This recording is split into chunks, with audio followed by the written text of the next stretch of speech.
Presentation of dialogue on Idaho Public Television is made possible through the generous support of the Laura Moore Cunningham Foundation, committed to fulfilling the Moore family's legacy of building the great state of Idaho. Idaho's near the bottom in the number of high school students that go on to college. Why? What are the roadblocks to higher education? And taking everything into consideration, is college worth it? Join the discussion. Dialogue is next.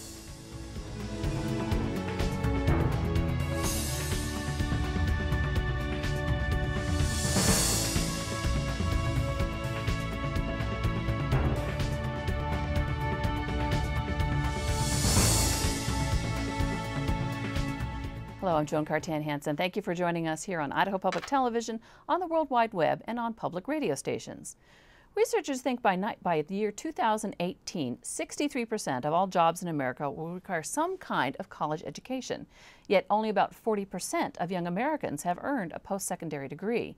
Because of that gap, public officials and businesses are pushing more for an educated workforce. Yet many still wonder if college is worth it. Idaho ranks 48th in the nation in the number of high school students going on to college. Well, why? One reason might be money. In 1992, the average tuition at a public four-year university cost 7.6% of the national median household income. Today, that cost is 13%. From 2001 to 2007, after inflation, college costs rose 75%. Now, of course, money isn't the only roadblock. Family obligations, distance, even the attitude that there's no way you can actually get into college could stop a young person from trying. So joining me now to discuss ways of removing those roadblocks are three guests. Ken Edmonds is the Vice Chair of the Idaho State Board of Education. Sir, thank you for being here. Glad to be here. Also joining us, Sue Huizenga. She's the TRIO Project Director at Boise State University. She oversees a number of federal programs designed to work with first-time college families and limited income students to get them and keep them in higher education. Sue, thank you for being here. It's nice to be here. Also joining us, Court Hansen. He's Boise High School's career counselor. Sir, thank you for joining us. Thank you. And of course, we want to hear from you. Join the conversation. Give us a call, toll free, at 1-800-973-9800. Let's start by going around the table and ask why more Idaho kids aren't going to school. You're right on the front lines. You have one more day of school. We do, yes. We survived another year. Why don't you think more kids are going on to college? Well, and I do come from a school where we have a pretty large percentage. Boise High is almost a poster yes. child for that. Yeah, and most of the Boise public high schools do pretty well, in the neighborhood about 70%. But if we look at those that don't, each year around 100 students choose not to go. I think certainly the money issue for some of them, they just feel they can't afford it. But also I think there's a group of students who just don't see that college is a fit. They want to pursue other avenues. They want to go to work right away. They want to get that car. They want to go out and experience the world. Sue, how about you? The families that you work with, why is college sometimes a distant dream? Well, for the families in the TRIO programs, the majority of the families come from students come from limited income families, so the affordability issue is the first one, but also access. A lot of students need to stay with their families so that they can continue to support them, and they may be living in rural areas and not able to get to the colleges that they're interested in going to, or to get to any college as far as that is. And they just are not really sure how to navigate the system. When their parents haven't gone to college, every question feels like a huge question to them, and they just need to start getting that information early on so that college becomes part of their life and part of their culture.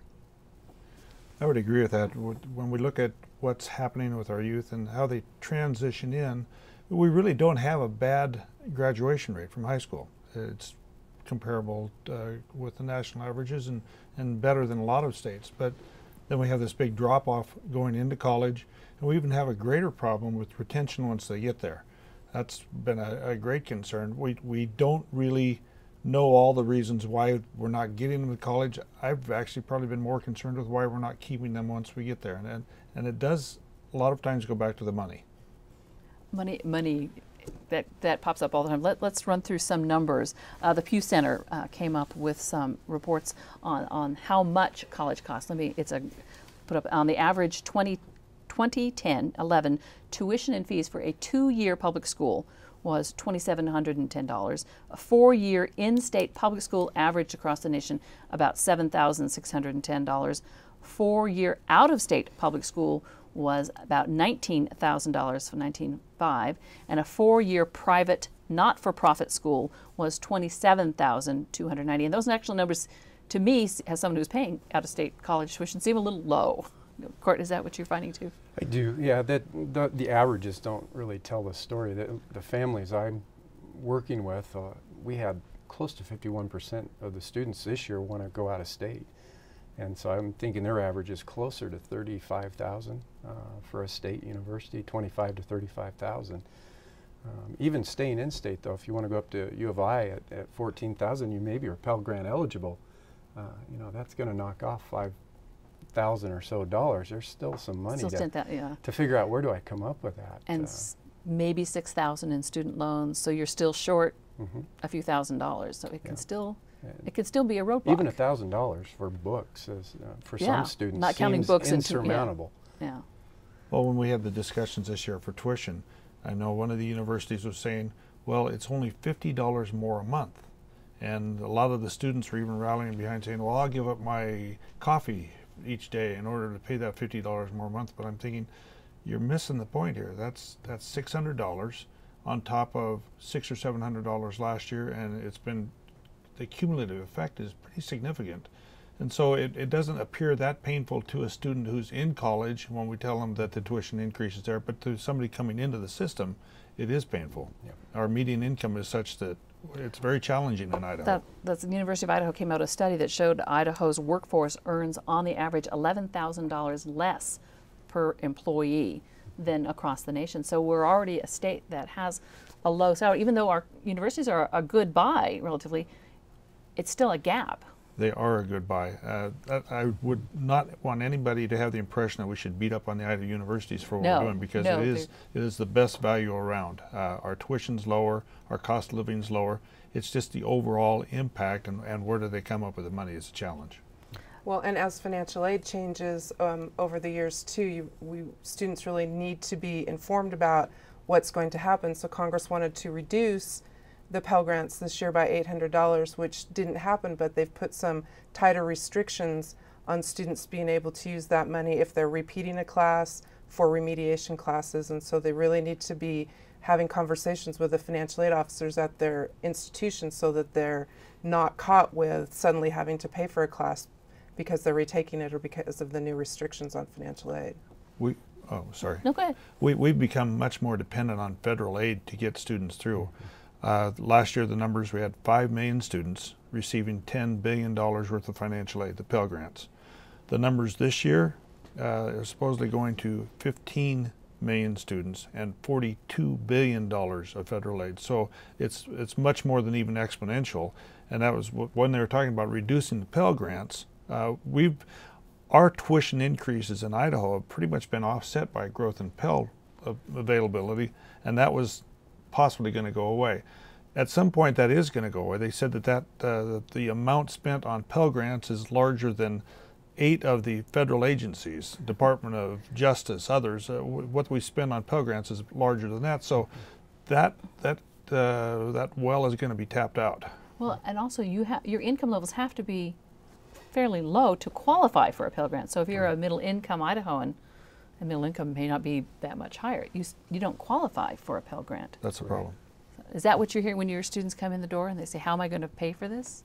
And a lot of them are expecting there's going to be scholarships there. I'm seeing a number of families pretty concerned. There's been the expectation if you work hard, you get really good grades, good test scores, there's going to be money for you there in the form of scholarships. And while even our local schools try and spread that scholarship money around, that's still, it's not what families are expecting. Far fewer scholarship dollars available. So it is. It really falls back to the families, and even the middle class families are going, my goodness, we don't quite have that much set aside. College is a very emotional decision.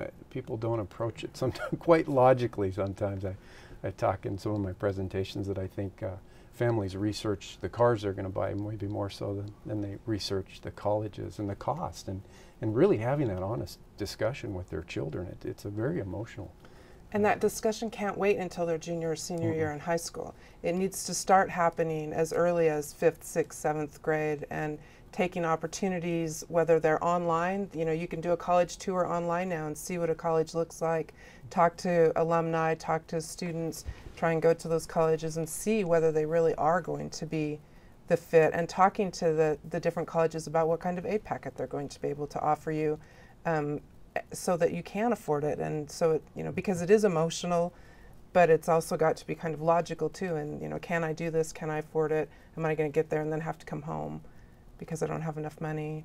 You know, and applying for scholarships and the financial aid. And then that gets back to the process becoming so daunting that it scares students off. Which is one of the great things that the counselors at the high schools and my staff and the staff across the state and TRIO do, is try to help students with just negotiating that whole process, you know, with the College Access Challenge Grant and the FAFSA completion days in this state, you know, really trying to work towards having some of those things done. But again, they were, you know, students might not have been able to get there because they were in Pocatello or Twin or Boise, and, you know, it's 50, 70, 100 miles away.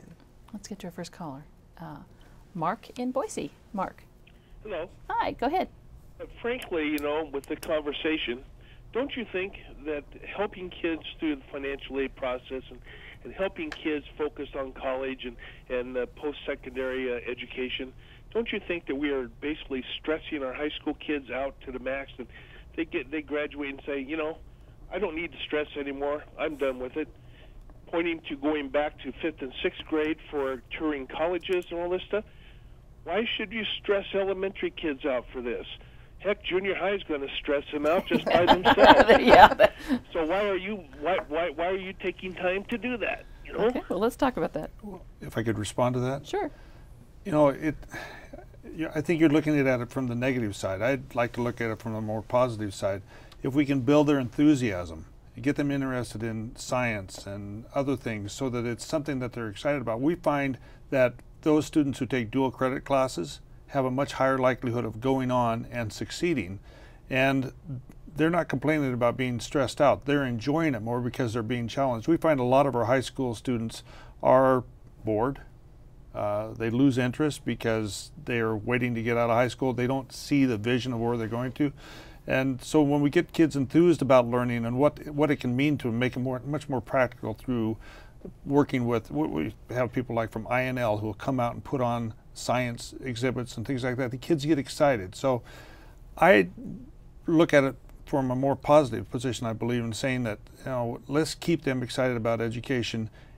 It's hard to tell them, oh yeah, and if you stay with it, you're going to earn a lot more money down the road, because they don't necessarily relate to that investment. But if it's something that's interesting to them, they can catch a vision of something they want to do, then it becomes much more meaningful. And it makes it real. So if a student is even thought about college, whether they're a 6th, 8th, 10th, or 12th grader, and they can get on a college campus and see that people look like them and they know people there from their community, and that person made it, and wow, I could live here, or I could take this class in this room, I could do this, then it makes it much more comfortable when they do actually get there into college too. We're not talking just math or science. If we could get them interested in auto body repair or something like that, where they learn a valuable skill and take that through the rest of their life, that's how it all gets going. They have to have that enthusiasm for what they're doing, and it can happen. And not everyone is destined for a 4-year institution. We talked that we have a number of other options that'll help move toward that path. Well, and I would agree a little bit with the idea of kids being stressed. I see it, I worry about it. There's a lot of pressure to perform, but what I do see, and I think in response to the question, is just changing that attitude that maybe college is not for everybody, but I think everybody should be ready to go if they want to. And I see students coming in at Boise High, and the Boise schools were a 10th grade through 12, and I see 9th graders coming in as sophomores, and they really haven't put on that mindset that I could go to college, or I should be working a little harder. It's hard to change your GPA once you hit a sophomore year and you've got a 2.5. So I do think we have to start a little sooner, saying this is pretty serious. You need to do some things now to be ready should you choose to go that route. And having an opportunity, the more opportunities like we were talking about with the 2-year colleges, I talked to my staff, and the thing that we're really seeing too is that more students are making that choice to enroll at CWI or TVCC, you know, their campus in Caldwell, because they know that they can go and it'll be a smaller campus, and it's less expensive for them, and then they'll be able to move on to a four-year institution. So that's been a really nice addition, in, at least in this community, that students have that option available to them. But if you're in Salmon or Sandpoint, Well, you that's have a issue. different problem. We've always defined higher education in terms of access, affordability, and quality. Well, access and affordability are becoming much more of an issue. In Idaho, we actually have a problem. We have a lower cost to go to a university, but we're trying to put too many of our students, in my mind, through the university system. We've adopted a goal of 60%. You said 63%, but as a state, we've adopted a goal of 60% degree or certification, and that includes some certifications only take 1 year, but it allows somebody to have a skill set. So when we're looking at it and saying, okay, if we're pushing, well, the actual statistics are 48% of our students, higher education students, are going through what we call research institutions, when the national average is 22%. Well, research institutions are a higher cost way of doing it. The community colleges and the outreach programs from the universities through the community colleges are much more affordable. The tuition is less. You're talking 40% tuition cost. Most of them can stay at home, keep jobs that they maybe started when they're in high school.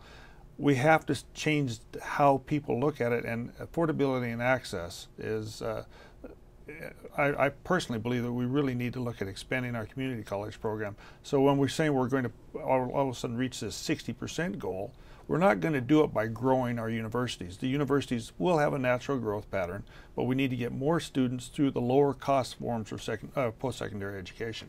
I think we also need to look at the community too, the number of adults that are out there who don't have any training, community college. This is not just something for high school grads. Yeah, I mean, in in the states, counties run from like 10 to 20 to 30%, and that's it, with the community having a post-secondary degree. So we're also talking about a large number of adults who have families, work, all those kinds of things, and trying to go to school at the same time. Okay, let me get to another caller. Tyrell in Lewiston. Tyrell? Hi. Hi, go ahead. What if you don't have enough money for college, but at the same time you need to go to college and you really badly want to? And you really want to. Well, let's go to our career counselor. What do you advise kids? And thanks for your call. Well, first we're going to take a look at a reasonable cost for a college, and part of that, I think, when I work with students, we try and say, okay, there may be a what I use the term a financial safety school, and what's a school that if you got no scholarships could you afford to go to, and kind of work from that point. Is it in-state? Maybe, maybe not. Is your family going to be eligible for Pell Grant? We can pretty quickly kind of ascertain whether that's an option. We might have to talk about student loans. I'm not a fan of pushing student loans, but for some students that might be the only option. I think the idea of starting with a community college is a great idea, a lower cost for 2 years. Community colleges haven't had the history in Idaho, so they're a hard sell initially. I think in California and other states, people have no problem starting a community college. But if you can save 50% on tuition costs, start there for 2 years. I don't know why you wouldn't consider that as an option. Now, Tyrell sounded maybe a little younger. Yeah. Okay, so he can start planning now and start identifying classes he can take with, I mentioned dual credit and other ways of doing it, so that we have a lot of students that literally are close to finishing or have actually even finished up their associate's degree or first year or 2 years of college by the time they finish high school, with no real additional cost. There is some cost, but it's doable. Although you have to have the programs offered, and the kids have to be told about them. I mean, we're getting better. We're getting better, and there's going to be a lot of improvement in that in the near future. Yeah. Let's go to our next caller, Janie in Pocatello. Hi, Janie. Hello? Hi, go ahead. I agree with the guy in the gray suit. I'm not sure what his name is, but I had just graduated with my master's degree, and there's no jobs in Idaho. That's the problem. It is. It's a big problem. So why should our kids stay here? That's why a lot of them come to school here, and then they go back home to other states. We don't have any quality educated individuals here. But not only that, but because there's no jobs that pay. I heard the young lady say that we're like We're 11%. 11,000 under on the average, yeah. Behind the national average, yes. So that needs to be brought up too. But my son graduated today from high school. Congratulations. Thank you. But he looks at me, and I'm working part-time for ISU, and I make $8 an hour. And he's looking at me and saying, Mom, you have your master's degree, and you're making $8 an hour. I've applied for 50 or 60 jobs with my master's degree, and they're saying that I need 3 to 5 years of experience. How do you get that? Oh. You know, so I'm stuck in this $8 an hour job and trying to convince him he should go to school. Well, let me throw that out to the group. Thank you for calling. Thank you. I think we need to work with business too, to have business start to look at the communities that they're in, provide incentives to business to help educate the workforce that they have for them, and then possibly that will create new jobs as it is the a bit of a workforce. vicious circle, though, because if we don't have a highly educated workforce, we're not going to be able to attract the businesses that want that person. But then if you don't have the jobs that are coming in, they're not going to go into those fields. How do you break that cycle? Well, it's a challenge. One of the things we find is people choose their educational path, and I don't know what the circumstances of what her master's was in or whatever, but they choose an educational path that may not lead to good jobs. In fact, you have these statistics here showing. In fact, we'll go ahead and throw this up. This comes from the Center for Education and the Workforce. The top 10 majors by earning. So these are the majors you can go into to find what you're going to get. Let's see if I can get the top number one is petroleum engineering. Most of these are engineering, pharmacy, pharmaceutical sciences, mathematics, computer science, aerospace engineering, chemical engineering. Number 6 would be electrical engineering, naval architecture, marine engineering, mechanical engineering, metallurgical engineering, mining, and mineral engineering. And you can make pretty good money. Now let me show the bottom 10, which is number 1 on the bottom of the majors by earning. We can pull that graphic up. Drama and theater arts, studio arts, communication disorders, sciences, services, visual and performing arts, health and medical preparatory programs, social work, theology and religious vocations, health and human services, community organizers, early childhood education, counseling, psychology. So, do you warn kids as they're talking about? we talk about it a lot more, and I've had interesting in the parent conference I have more families, and especially fathers, coming now and asking, okay, what are we going to get out of this? What major should we choose? And very serious about what's going to be the end result. And I think we have to have that conversation more and more, not just getting into college, but where are the jobs? We had the Boise Fire Department came and put on a presentation the other day in the Career Center. We packed it, over 40 students. And then one of the students says, so am I going to get hired? And the conversation kind of stops at, we're not hiring much right now, but as things turn around, we'll need more firefighters. But I mean, it was an exciting presentation, a wonderful career to go into, but I worry. Our economy right now does skew the availability of certain jobs. It's ironic. A few years ago, we had such a shortage of nurses, and right now we have a surplus in some areas of nursing. Yet in the long term, we know that nursing is going to be a great career. I feel very sympathetic towards the woman who has a master's degree and earning $8 an hour. Is it a question of did she receive the right education, or is it the economy? Sometimes those are tough questions to answer, but I can assure you the numbers prove out the more education, the more training, the better off you're going to be. But once again, I'd emphasize that it doesn't have to be a standard 4-year degree. There's a lot of great jobs. We had a real shortage of welders. Right now we don't, but we will again. And the more specialized welding areas, they pay very well. They're good careers, and you'll never be able to talk me out of the benefits of education. No, and what else would you, I think there's not much else to do. I mean, there aren't many good jobs to fall into with just a high school diploma. They're not going to be there. So I think you have to consider getting trained in something. That's what I tell our students. It may not be a 4-year degree, but you need training beyond high school. You need to have some skills. We're almost out of time, and I know we've got Jack who's on the phone. Stay with us, and we'll catch you on the flip side when we go to our web extra. So if you'll stay on the phone with us, we'll catch you in just a little bit. I want to end up the program, give you a chance, one last chance. If you could change one thing about the system as it stands now to encourage kids to go on to some kind of post-secondary education, what would you change? We'll start with you, Ken. I don't know. It's about changing how the kids look at it. I'd like to change the system so it emphasizes accessibility and affordability. Community colleges, more local opportunities, so they don't have to go to a college town and look for a job to make ends meet. They can have a job and go to school. You know, actually right now we're at a point where it takes on average 6 years to finish a bachelor's degree, and that's just the nature of working your way through school, but it's still a good thing. And I would just like the communities and the policymakers to really look at the changing demographics in Idaho. We have large numbers of Latino students now who need extra support, and refugee students in the Boise School District. And across the state. Across the state, and just really looking at providing opportunities and helping those families also understand the importance of college education or training after high school so that they'll be able to bring their families up with them too. And I think just encouraging the conversation with all families to say, what are we going to, what's the purpose of going to college? Are there going to be jobs there? What are the jobs? I'd like to have a better opportunity to tell families, here are some great job opportunities, here are the training routes to get there. But the numbers are kind of nebulous right now, is where are the jobs? Does Boise High they have 80% of their kids go on to college. What's the success? Why is that a success? Well, a number of factors. We have a lot of great students. I mean, the culture and attitude is you come with the idea to have a great academic experience to go on to college. Even we have a large refugee population now, and probably close to 90% of those are enrolling in college in the fall.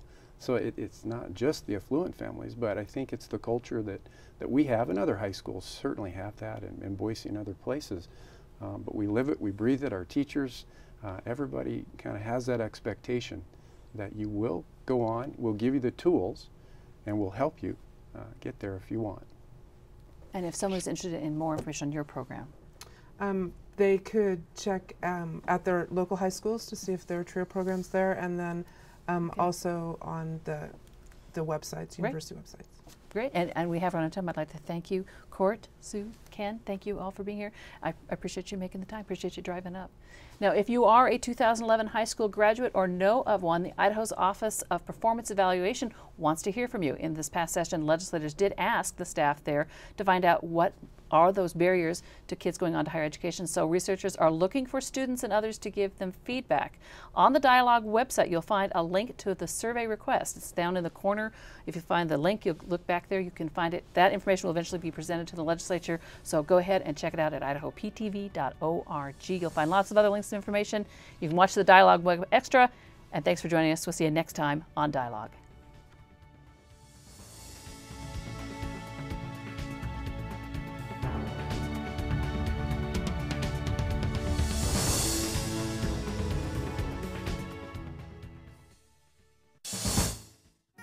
Presentation of Dialogue on Idaho Public Television is made possible through the generous support of the Laura Moore Cunningham Foundation, committed to fulfilling the Moore family's legacy of building the great state of Idaho.